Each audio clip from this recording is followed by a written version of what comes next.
I've wanted to be a mum since I can first remember. I was we were Catholic brought up, and we used to go to church every Sunday, and I used to literally lie in bed like, I don't know if anyone else has done this, like you felt the pulse in your stomach. And I was like, I'm the Immaculate Conception, like Mary. I used to like pretend I was pregnant. All I ever wanted to be was a mum. Hey, my name is Belinda Carusi and welcome to my show. This podcast was born through my obsession of business, personal development, and my deep desire to living an extraordinary life. I am a small town mama who took used car tires to start my first outdoor boot camp and grew it into a multiple six-figure fitness empire. And now I work from home helping business owners create the business of their dreams. I will take you on an adventure that will open your mind and your heart and truly help you believe in yourself to just do the thing you were born to do. Like I would say in my boot camps, 3, 2, 1, let's go. Welcome to the Belinda Carusi Show. Hello, mamas and non-mamas. This episode is done. It's been a impromptu, motivated podcast that I've put together because I was gifted a sauna and a cold pool and a warm pool, like plunge experience from my husband. And as I was driving, I was like, oh my gosh, like I have entrepreneurship to thank for the life that I have as a parent right now. So on Mother's Day, I thought I would record this podcast to inspire you guys to really believe in another way of living and another way of thinking. Now, I have another podcast coming on the mindset, but I really wanted to share my gratitude to entrepreneurship and what it's done for me and how it's bought me time with my kids and just how excited I am. So without further ado, I want to get straight into it because this was a full download and I'm just going to get into it. I've written some notes, so I'm just going to start reading them. So firstly, I became a mother at 25. I was always one of those kids, like I was the oldest of 3 girls, as in I'm the oldest of 3. So I've got 2 sisters. And I've wanted to be a mum since I can first remember. I was, we were Catholic brought up, and we used to go to church every Sunday, and I used to literally lie in bed like, I don't know if anyone else has done this, like you felt the pulse in your stomach. And I was like, I'm the Immaculate Conception, like Mary. I used to like pretend I was pregnant. All I ever wanted to be was a mum. Like every time, like my mum had a little pot belly, like she was very skinny, like she's got quite a good figure, but she had this little pot belly and it kind of always looked like she was a little bit very early on pregnant. And I was like, Mum, are you pregnant? And then when she had Leo, my youngest sister, Nicole, I was like, Mum, can you have more babies? Like I was obsessed. And I remember like looking after children at a young age, like being like, can I babysit? Can I babysit? Like I was so obsessed with being a mum. And I remember like walking the babies like that I used to look after and be like, they're my babies. Like I'd just be in this like whole motherhood kind of like, it's just all I wanted to be. It was hilarious. Anyway, so when I was young, like I kind of had a lot of shit go down. I was sexually abused when I first started school, created a whole onset of anxiety and stress. I was severely bullied, which I didn't acknowledge. I was like, no, I wasn't bullied. I was fucking bullied. And as well, like, especially doing a lot of healing over the last couple of years, what I was carrying from my own mother and her mother and her mother and her mother and her mother.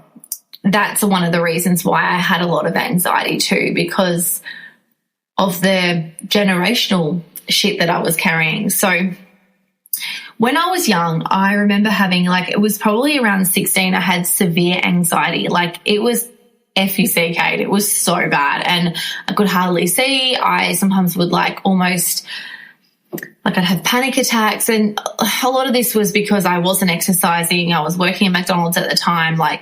There was a lot of contributing factors, but a lot of it was because I had some trauma that was unhealed. And I just remember, and I love my mum, and my mum has been one of the most open, most incredible women. But I remember her not being there for me when I was young. I just remember being what the fuck, mum? Why were you not there when I needed you? And then obviously I was going to therapy, and I was really mad because I was what the fuck were you doing? Why were you not there when I needed you the most? What it made me realize was that absolutely when I became a mum, there's no way in hell that I will ever not be capable to deal with the situation at hand. And I'm blessed because my mum wasn't equipped. She had depression at the time. She was on antidepressants. She was really in a bad place, especially when all of this stuff went down. So she wasn't able to hold me in that. Now, I don't have to make it okay. It wasn't okay that she wasn't there. But what I have had to realize is to understand that it wasn't okay that she wasn't there, but it's so that was part of my healing, but it's okay that she couldn't be there as well. So it's this kind of double bind, but to realize that I should have had this support, and that was huge. It's no, yeah, I should have fucking had this support. Whether I got it or not is a different matter. It's just knowing that I was worthy of the support. Anyway, I was not planning on talking about this, but yeah, I just remember being when I'm a mum one day, which I knew I would be because that was one of the things that I wanted more than anything in my whole life. I'm never going to be like that. I'm never going to put something under the rug. I'm going to always be able to be there and support and do everything possible. Now, mum and I have a beautiful relationship now, and we've worked through so much, and we both keep each other accountable. I look at everything that I'm triggered with my mum, and I see that as, okay, you definitely need to work through that, Belinda. And yeah, mum and I have a great relationship now, so I don't hold anything against her. My mum did the best that she could at the time, but still acknowledging that I did deserve better. Whether she could do it or not is another matter. But in saying all of this, being a mum, like I said, was what I wanted more than anything in the world. Even I knew this so young. And I remember I was 16, 17. I'm when I'm a mum, I'm never going to be like this, a little bit more angry. And I said to myself that I would improve my life. I would just improve my life. And I remember one day just thinking if I'm going to be a mum one day, I've got to make something of my life and create a better way of being for my children and the future children. And I always had that intention in hand. And it really, I think that deep intention from the pain that I went through as a child. So if you guys think that, you can look at your situations as you were children or the traumas that you may have gone through as the worst thing in the world, but they actually make you the person you are. They give you the resilience, and you can choose to be a victim or you can choose to use it as your fuel. And I think because I really wanted to make something of my life, I wanted to be successful, I wanted to create a different reality for my family, I did the work. I literally did the work. And because I had that intention, I swear I just manifested all these people to come to me and open my eyes. I remember I used to get all these network marketers. I was 18, I'm not joking. And I'd have these network marketers showing me opportunities. I was what the fuck is this? And like I said, my ex-boyfriend, he was in entrepreneurship, and he kind of had an idea of what some of these things were. He's oh, don't do that, or don't do this. And I was okay. So all these people opened me up to a whole new way of being. I remember when I fell pregnant with my first, so I was 25 when I fell pregnant with Leo. I knew I'd be a young mum. I actually said that I would be 25 when I had my first child, like psycho. My husband said, I don't want to be older than 30, thinking that 30 is old. And basically the year that he turned 30 was the year that we fell pregnant by accident. But I knew this was our destiny. It was our destiny to be young parents. But I remember telling my friends that I was pregnant, and they just kind of laughed because my friends on the outside looked more like mothering people. Like they looked more like, that's what they've looked forward to their whole life, but they didn't necessarily plan their future like I did. And I'll explain to you why I planned my future the way that I did so I could be living like I am now. And to be honest, all my friends, though, that were like more mummy than what I would be, but they weren't mums yet, they've still got everything that they've wanted as well. They still have a wonderful life. So there's not one right or wrong way, but this is the way that I chose, and I feel very empowered and very, very grateful for this entrepreneurial journey. So this is just a little bit of a recap on how I became so driven to be a mother. But I remember waking up one day, and finding out that I was pregnant. I knew I was pregnant as well. And it was like a Christmas thing. And I was like, I'm just going to drink this alcohol tonight because I think I'm pregnant, and I'm just going to deal with it later. And it's going to be my last drink. And as I knew, I got home and I did a pregnancy test, and it came out positive, and Ben literally had a heart attack, and I cried because I was like, he doesn't even want to have a baby. But anyway, so when my friends found out that I was pregnant, they kind of laughed. They were like, what the fuck? You are pregnant? What the hell? And on the outside, because I started my gym, so I really started my business at 21, but I started my gym at 23. So I'd been hustling. I'd been a hustler, until the day that I was pregnant, and still after. But they never thought of me as someone that would want to have their own business. So they were like, what the hell? How is Belinda having a baby before me? And it was good because one of my girlfriends, one of my really close girlfriends at the time, had just had a baby. So when I saw her, I was like, oh, I don't really go out that much. I just really work. So I could have a baby. But anyway, I started my business with the intention ultimately to be a mother, and hoping to inspire you guys to really think a different way. And I've got another episode next week. It was meant to be this week, on the mindset that it's going to take. It's probably going to have a few crossovers, but I really want you guys to be inspired to learning about entrepreneurship and having your own business, or even your own side hustle, to create extra revenue, to provide a better life, and to give yourself a better life as well, and more choices. But I remember one of the fears that Ben had. So if you guys remember or listened to the first episode, I told you that I went to this seminar with Robert Kiyosaki, which is the author of Rich Dad, Poor Dad, which is a must-read book, by the way.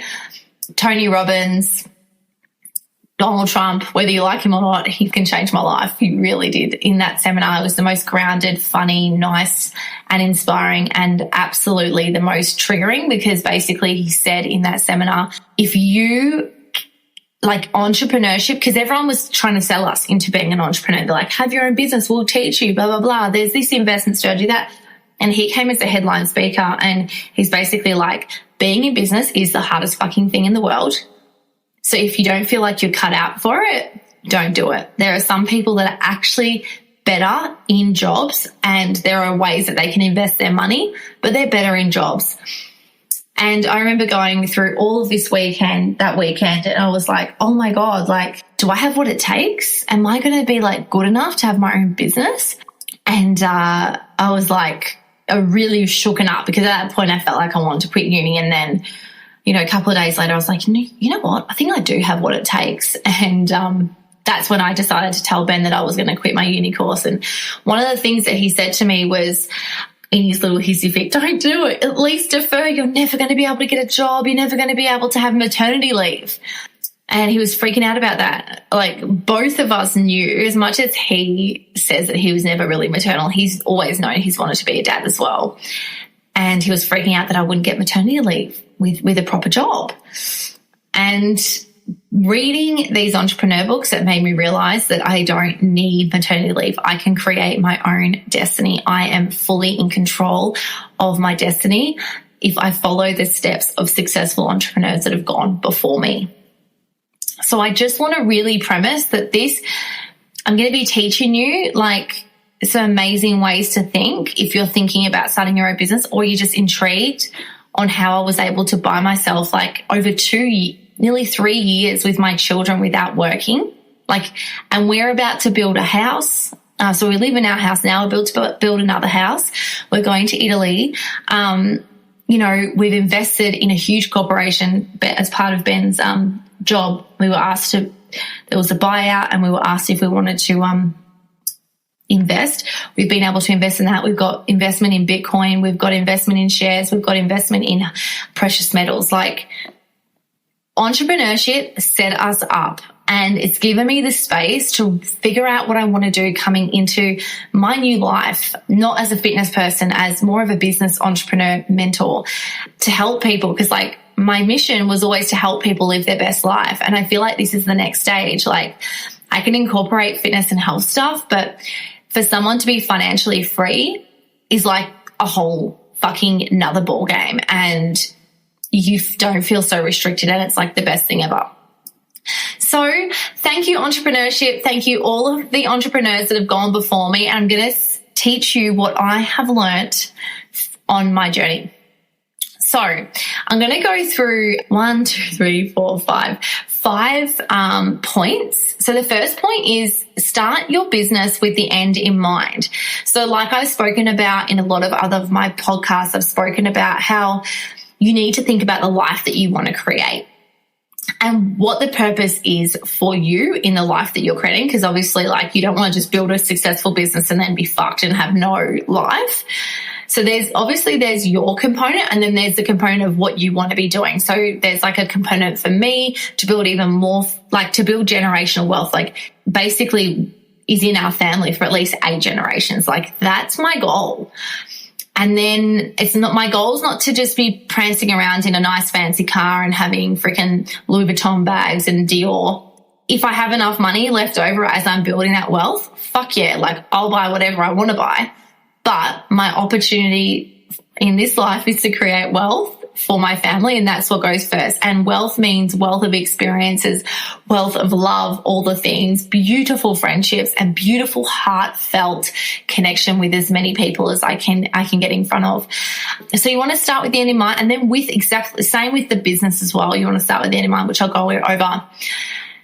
So stop working time for money, which I'm going to go through, because again, that takes you away from your children. Make money work for you. I'm going to go into that.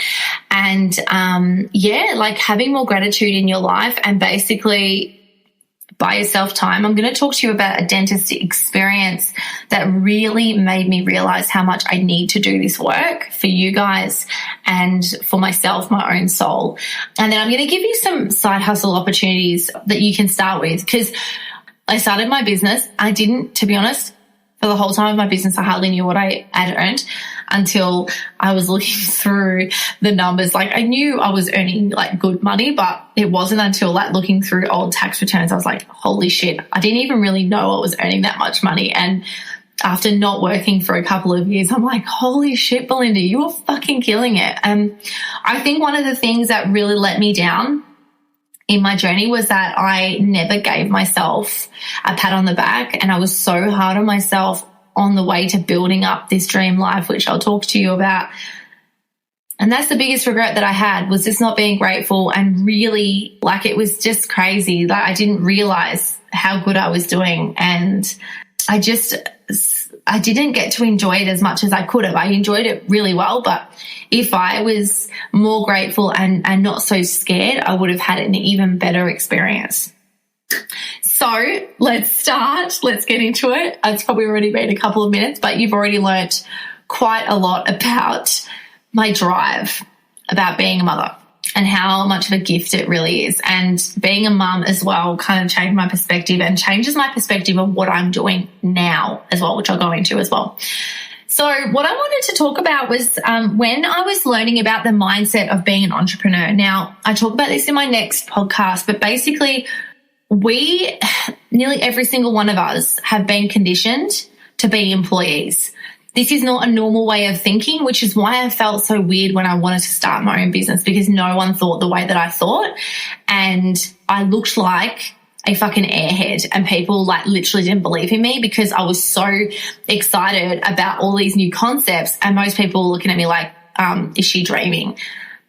And the only way that I could really teach people that I wasn't dreaming was to follow through and show them that the method that I was using and the books that I was reading were coming true for me. Yeah, so if you think about it, we follow the school system, and the school system is actually designed to create very good employees, which is why some of the people that you may have gone to school with that were feral at school, probably including myself, I wasn't so feral, I just talked my way out of everything.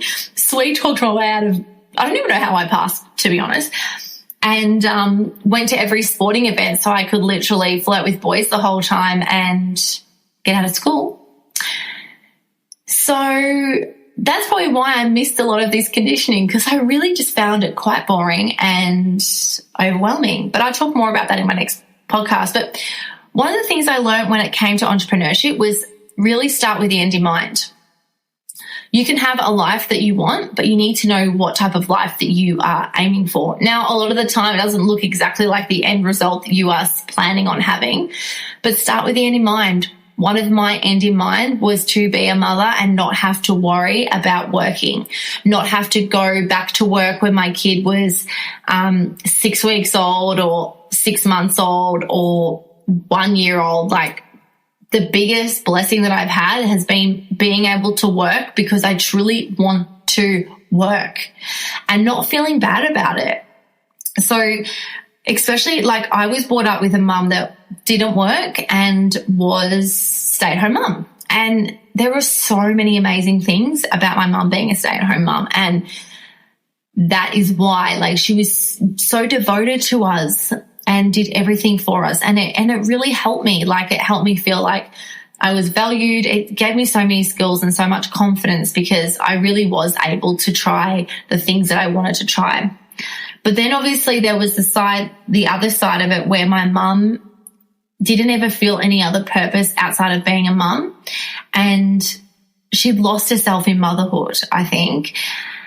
And this is why I was referencing the beginning, was that there was no way, I think at the time that our parents were parents, there wasn't as much resources of personal development. There was still resources, but it was very hippie. It was very woo-woo. So yeah, she didn't even feel valued as a mother, which I truly fucking love my mum, and I just am so honored that she is my mum, because all of the annoying things that growing up, I just think thank you. Like, my mum was the biggest health freak, quote unquote, but I'm so grateful because I have self-control. I opt for the healthy food. I don't have these bad unhealthy habits when it comes to food. So there's so many things. But ultimately, I wanted to be a mum one day, and I didn't want money to be a problem. I grew up with a family that came here and built up a life, which was freaking amazing, and it created some type of security in the back of my mind. But there was money in our family, not huge amounts, not like fucking baller amounts, not the amounts that I'm creating, but there was money in our family, and it was always fought about. And I remember going to my first seminar. It was called Millionaire Mind Intensive, and it was talking about how you can't, like, you can be a millionaire and work your ass off, or you can be a millionaire and have the best life ever. And I was into learning about how to be a millionaire and have the best life ever at like literally 21. I was like, fuck yeah, that sounds amazing. And they taught us to have the end in mind, like think about what type of life you want and how you can create a business and use your money and leverage your time to create a life that works for you, that gives you time. So when I started my business, I was like, went through quite an intense, obviously, childhood and teenage times. And I was just like, I really want to be a stay-at-home mum, and I really want to be there for my children. And, you know, now I live in my dream location in Noosa. I get to be, I drop my son off nearly every single morning, pick him up every single night. I do reading every day, every week.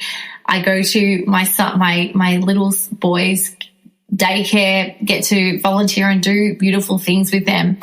And if I didn't learn this entrepreneurial way, I would have just probably had to work. I would have probably gone down the university route and got a career that I had to work really hard to work up the ladder, instead of really utilizing my skills and duplicating them and just figuring out a way that would work for me.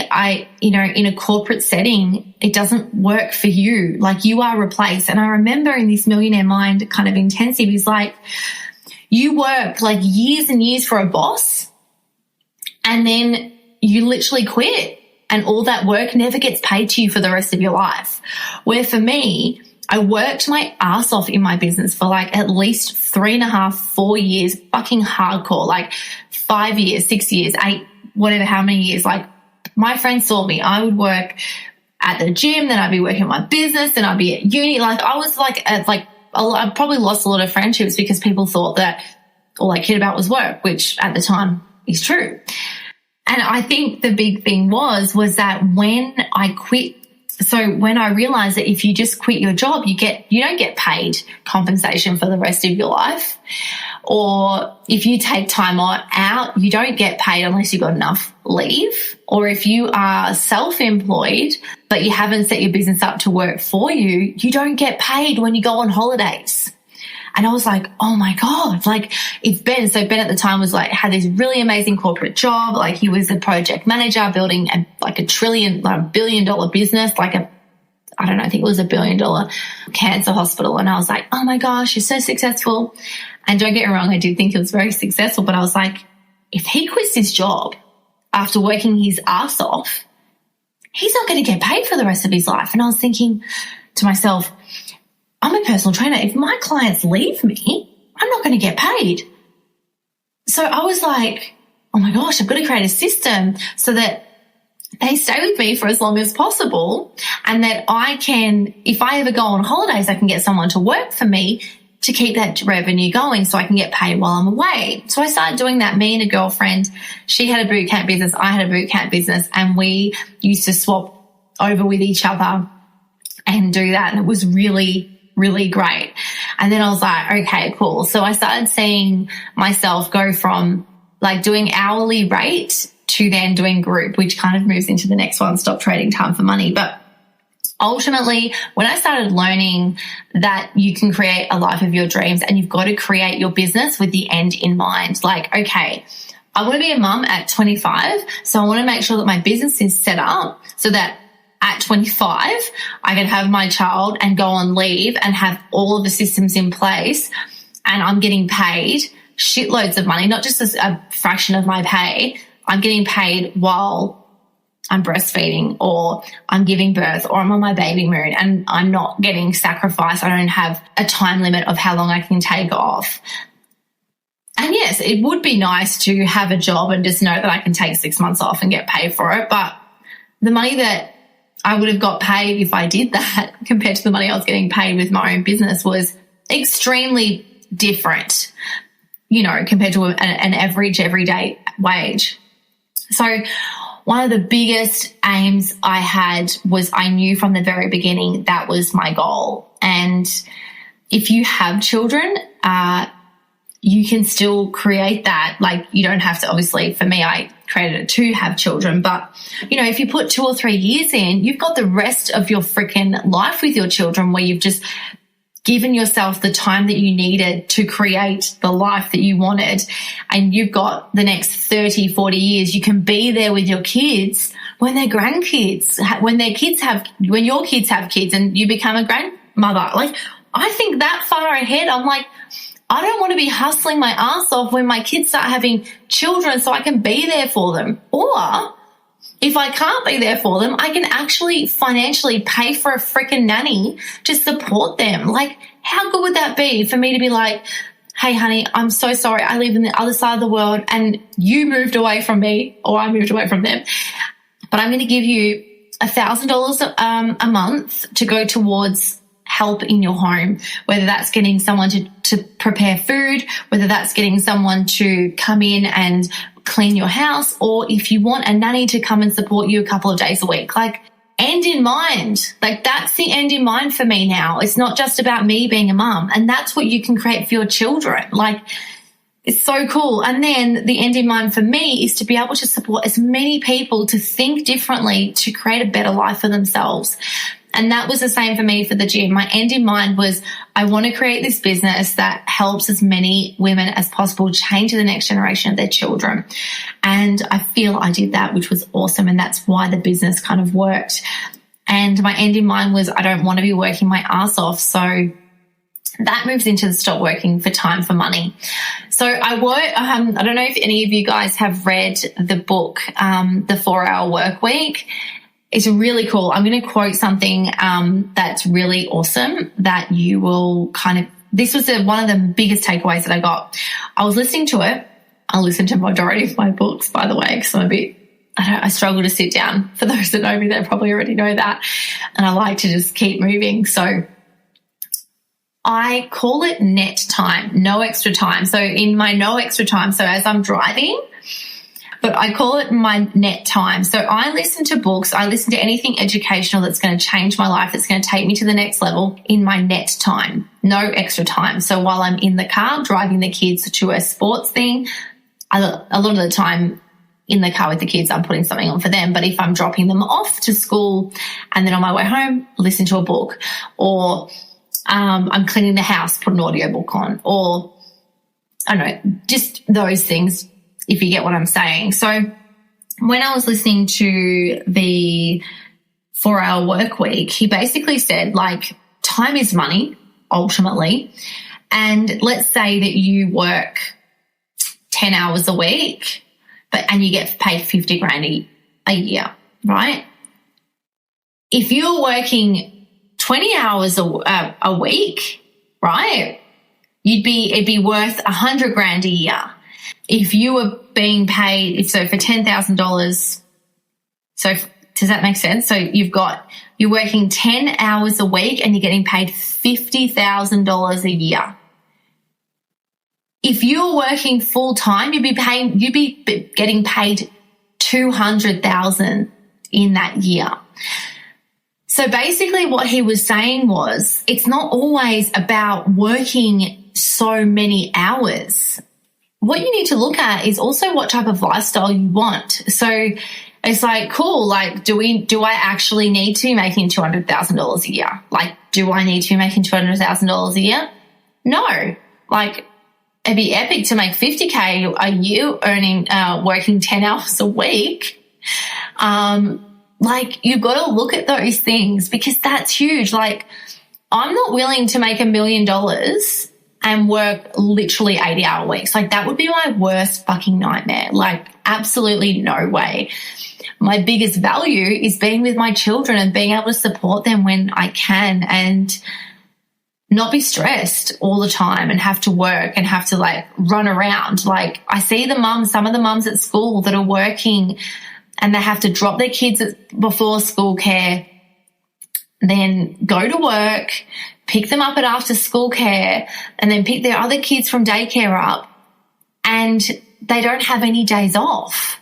Like, they actually don't have any fucking days off. Like, that is like, oh my God, like the worst nightmare for me. Like, how can you, it's like burnout mode. Like, you don't even have a minute to stop, like an actual minute. Like, it's not like they're having a day off because they'd like to. Like, a lot of people can't afford to have a day off. And it's like, and I believe that our society is built on this broken system to keep us broken so that we can be dependent on the government and want to be saved a lot of the time.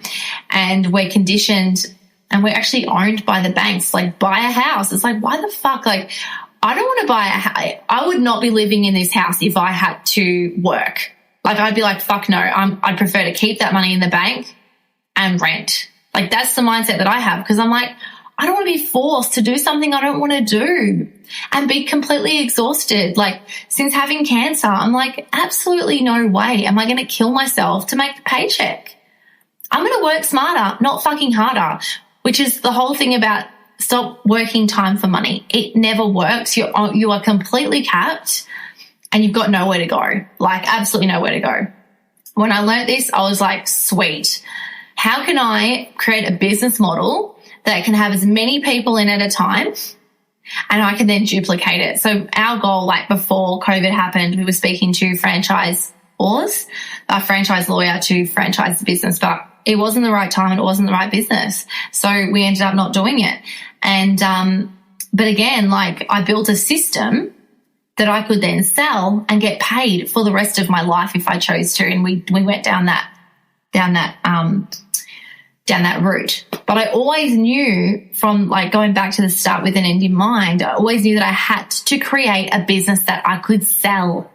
Whether I did sell it or not, it was like the best thing. I've said it before about work at Macca's. I created a business in a box that anyone could walk in, I could train them up and they just run the business. They still use my sessions. That people that bought the business now still use the sessions that I created, still use the systems that I created.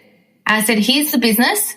Follow the website that I created for you, the training website, and do the thing. And they're like, okay, sweet. The best thing is the girl that bought the business, she gets to be a mum still too. Like, yes, she has to work. Yes, she has to do the thing, but she doesn't have to work time for money, which is amazing. So if you are in a job, what I would recommend you start to look at, or you're a beauty therapist and you do time for money, start looking at how you can do other things. So like side things, or creating a little product that you can sell to your customers so that you can start making more money. Or you start putting your processes in place and start employing and training other people to do some of the work. Like, you've got to feel into as well, what's the end in mind? Like, do you actually love doing this? Is this your passion? Do you really want to help people do this? So if you do love beauty therapy, like one of my friends, she's a friend of a friend, but she has an amazing brow company. Like, she's known as like one of the best brow people. People go from all over Australia to go get their brows done by. Her name's Maddie. And she's in Mornington, and she basically created a business model that she built herself up as an authority, which is what I'm doing now. I'm trying to show you guys that I am the authority in business. I've done so much work. I've read so many books to get me, and this is why I'm sharing a lot of this stuff. But she built herself up as an authority figure. She started training other brow artists. She created her own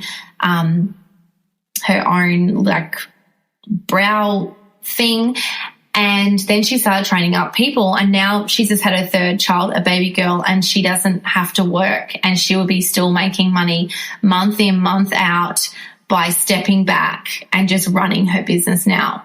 So something that I didn't write in my little thing, if you're considering starting your own business, or you have your own business and you are working time for money and you have no time to actually work on your business, you will always be trapped in like a job situation where you're just going to be doing the thing, and you might find that your business actually eventually starts to dwindle out because you're not spending enough time on marketing, referrals, building your business up, making yourself the authority. So one of the things that I did learn very early on too is make time to work on your business, not just in your business. This is why I didn't take all the boot camps, because if I took every single boot camp, or I trained every single client, because there was that time when we had 5 personal trainers training clients, as well as all the boot camps, 40 sessions a week. If I had tried to do all of that, I would never have been able to build the business into what it was. So, and I spent a lot of time, people used to go like, what do you do? I'm like, I just basically I research and work on the new things, the best things. I traveled around Australia to find what all these gyms were doing, and basically bringing them into our gym and making sure that our gym was always the best. So you've got to make time, at least half the time, to be working on your business, to scale it, to have it work for you if you want the life that I've kind of got right now. So in saying that, making your money work for you. So for example, if you're making like $5,000 a week, or even like the money that you're making now in your job, and you've got a double income and there is money on the side that you can invest, make the money that you're working for right now work for you. Take little bits out and invest them. So if you want to create a product, like start just using your money on the side to build up the product and do your market research. Get a mentor, get someone to support you so that you can use your money that you're working for to start working for you, to give you more knowledge, to test out your market, to use on advertising, whatever it is. The best thing is to use the money that you have for you. So for example, if you're not interested in having your own business, but you're working in a job that you love, maybe you're a nurse and you love it, but you know that your income is capped. But you can slowly start making more money. But if, like, say, for example, you've got a double income, you save up 10% of your income every single month. Find ways that you can invest. Find opportunities. Like, I remember a teacher I was a Facebook friend with an old teacher at school, and he used to whinge about the wage that he had and all this kind of stuff. I'm like, man, you've got a pretty fucking good wage. You just have to go to work and just do your work and then come home. Be smart with your money. Get your money to work for you. You know, save up some money, invest in a property, add value to that property, then take the money from the value that it's owned and then buy another one. Like, there are so many things you can do with your money. It doesn't have to be necessarily a business, but use your money to work for you. Don't buy things if you're not in a great financial position. Like, buying a fucking Louis Vuitton bag, in my opinion, is a dumb idea. Like $2,000 for a bag, for me, I could then invest in a $2,000 course that's going to teach me how to create a freaking business on Amazon, which then brings me in $100,000 a year. That's a better investment for me. So when we bought our house, my friend's an interior stylist. She's a very high-end interior stylist. And she's like, oh my gosh, like, let's get, because I want to get a new dining table and a few bits of new furniture. And she sent me like these chairs, like they were all starting from $600 a fucking chair. And I was like, what is this? This is not what I'm looking for, honey. Like, and the thing is, with this double brick house, at the time we weren't going to renovate it. We are going to renovate it eventually. She was like, these chairs are perfect. And we were looking at all these different chairs. And anyway, we ended up buying chairs that were like $600 a chair. Like, she's like, oh, that's cheap. You know, a lot of chairs are like $1,500 a chair. And we ordered 8 of them.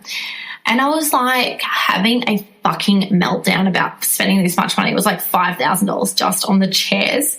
And I was like, I've never spent this much money on myself. Oh my gosh. And I kind of went through this like this transformation. I was like, I've never felt good at spending money on myself. And it was a huge thing for me, because I was like, a lot of people do this all the time. And I've always been so serious about money and spending money on the right things, quote unquote, that are going to bring me back a return. So I realized that I didn't have very much good stuff, but I was building up wealth, and I realized that I didn't enjoy it as much as I could. So I ended up buying the chairs, and they're fucking bomb diggity. If anyone comes over, you'll get to see them. And as well, the money that we used. So one of the things that happened in COVID was that we couldn't build our house. So I was like, all right, sweet. Let's look at how we can make this money work for us, because we had money that we wanted to invest, but we couldn't get a big enough loan to build the house we wanted. So we ended up selling the property that we were about to build in. Then this house came up where there was an opportunity, like, it's 3 acres. We've got this beautiful home, and then we've got this massive block of land, like quite far away from the house. Well, like, wouldn't it be cool to build a house down there? So what we did was we had our money, like we had quite a lot of savings in our offset. We had a small mortgage. And what we did was we went to the bank and said, hey, can you refinance this house and see how much money that we can get?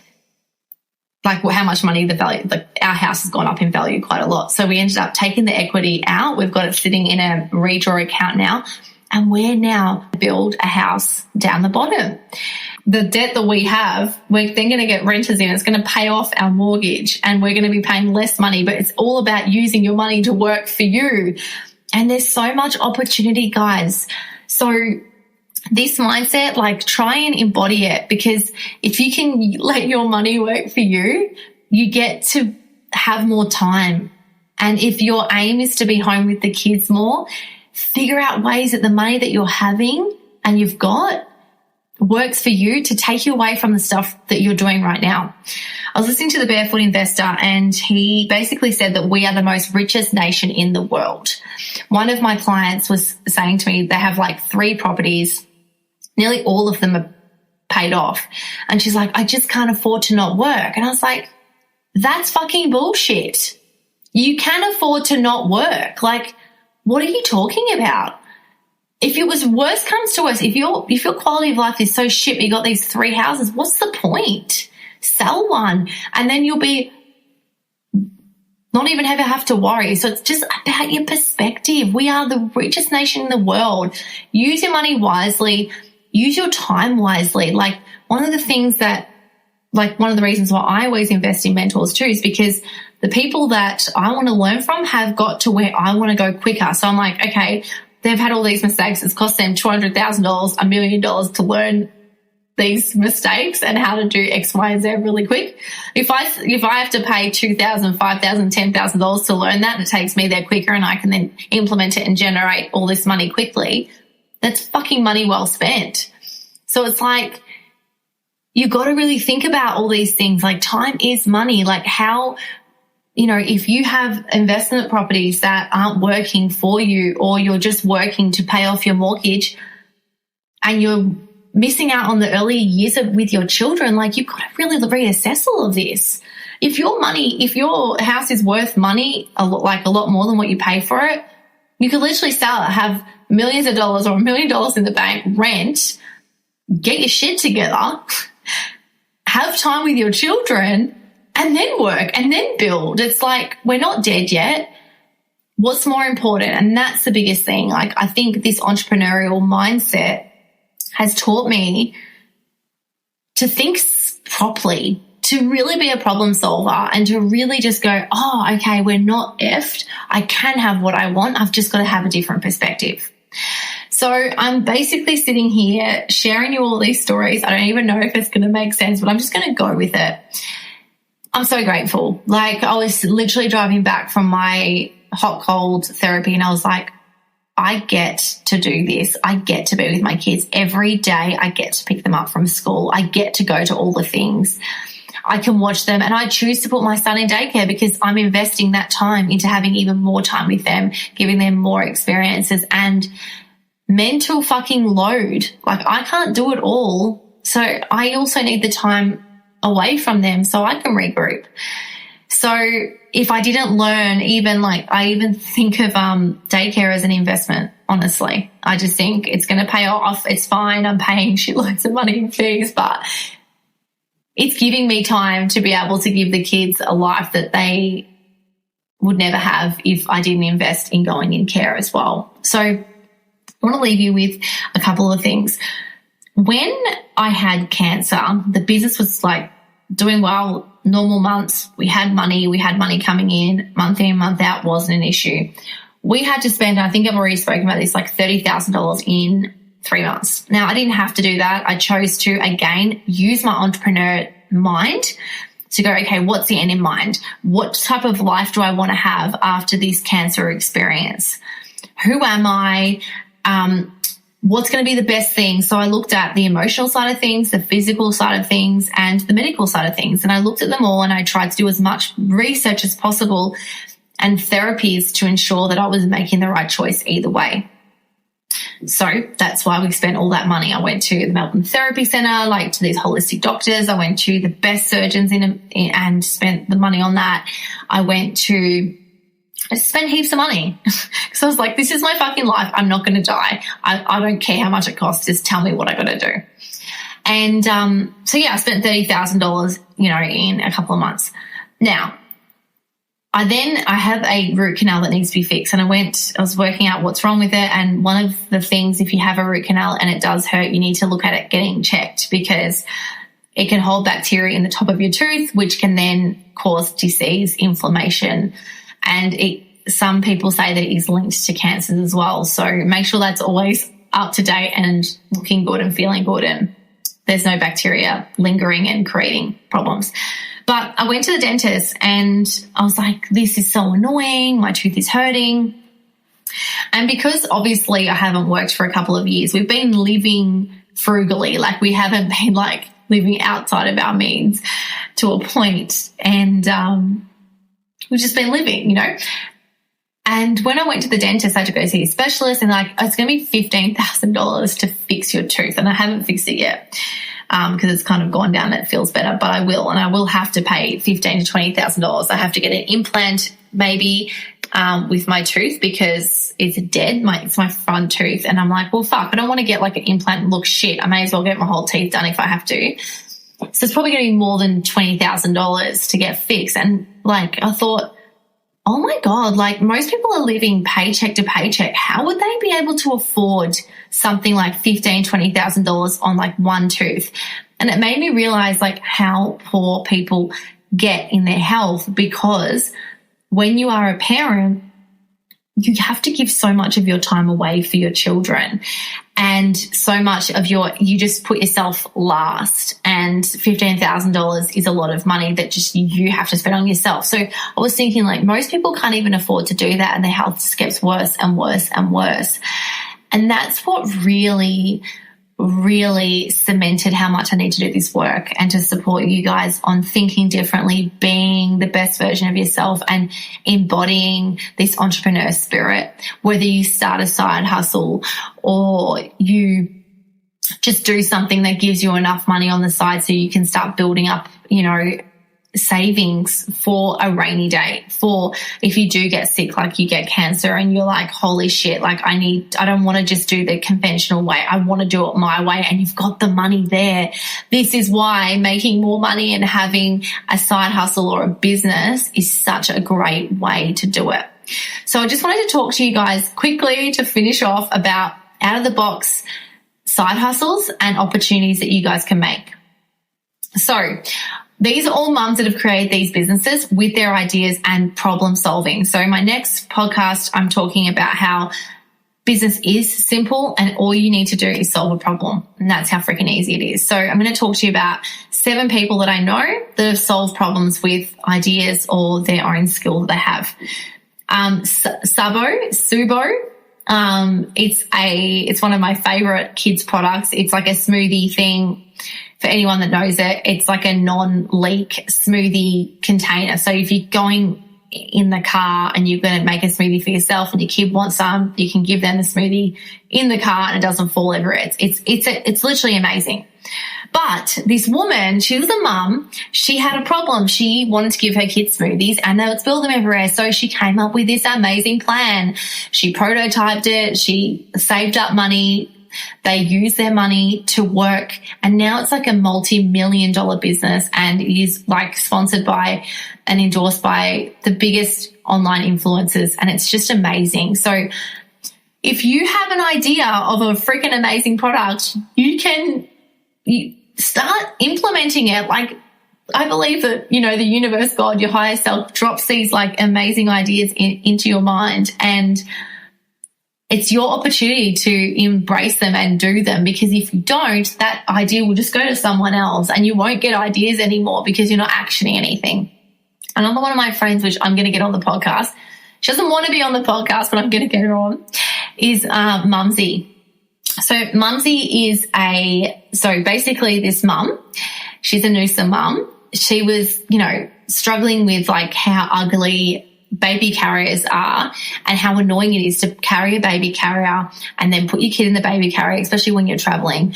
Wouldn't it be cool just to wear like overalls and just put them in the baby in your overalls, and you basically got a carrier whenever you want. So she created these like overall type, you've got pants, they've got skirts, they've got mini shorts where they look like a fashionable kind of overall. And whenever you're traveling, you can literally, instead of carrying a baby carrier, there's like a connector in there, like a little like strap that you keep them nice and firmly in, and your clothes ends up being your baby carrier. It's like the best. I had the Mumsy and I loved it. And Yannicka, which is the founder, she's the one that Nice. This is working with kids. We can go to trans place. The trans place? Yeah. Well, we can talk about it afterwards. I'm just almost finished, okay? Yeah. So, yes, I got very inspired. My kids are home. I don't normally do podcasts with my children home. But, yes, so she was travelling back and forth from Sydney. Her family were in Sydney. So she was like, this is annoying, and then created Mumsy, right? There's a woman called Jordan Page that I follow. She has 8 kids, and she created a productivity and a budgeting course because she realised that when she had her children, they started getting broke, and she had to figure out how to create a really good budget. And then that turned into a budget boot camp, which then teaches people how to basically use the money they have and stretch it so then they can eventually use that money to do a side hustle or invest or do things to create more money. She's amazing. And she's the lady that I did the productivity boot camp with as well, to work out how to get as much as you can done inside your home to give you more time to play and be with your children. There's also network marketing. If the platform,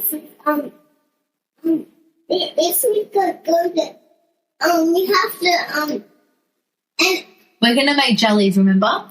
But just give me 10 minutes. well, I just want to do something. Okay.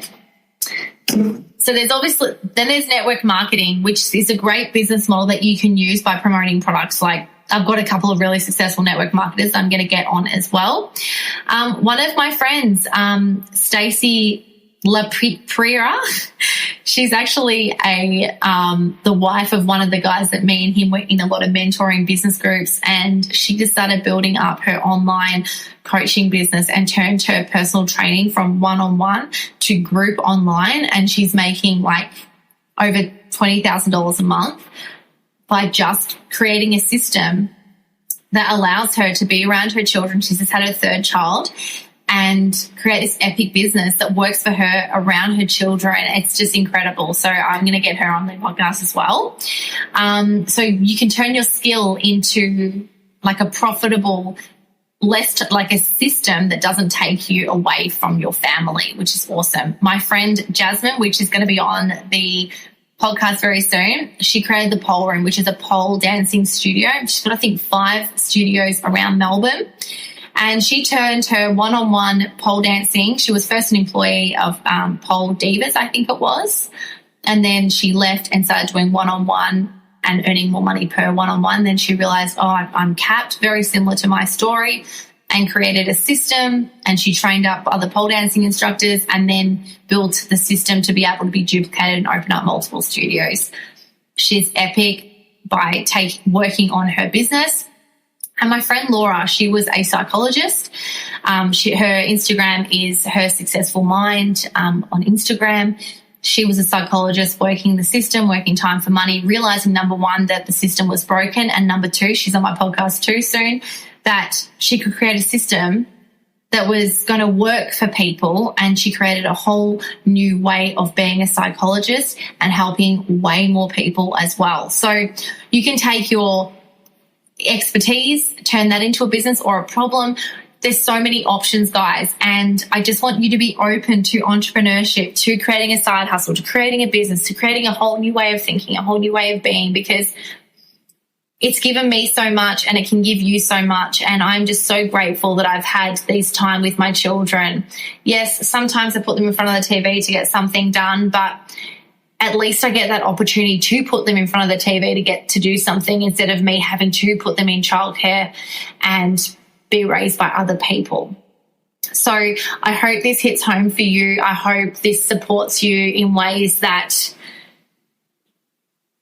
make you think differently and learn about how you can change your mind and learn from successful entrepreneurs, because once you do that, everything's limitless. And yeah, so have a wonderful, wonderful, wonderful Mother's Day and a wonderful week. And I honor you. I love you. And I wanted to share this because it literally, if it wasn't for learning how to brainwash myself and learn these different ways of being, I would be working full time, stressed out of my mind, being very not present with my children, and just not enjoying life the way that I get to enjoy it now. So I hope this has helped. I love you. Have a wonderful week. Speak to you soon. See you later.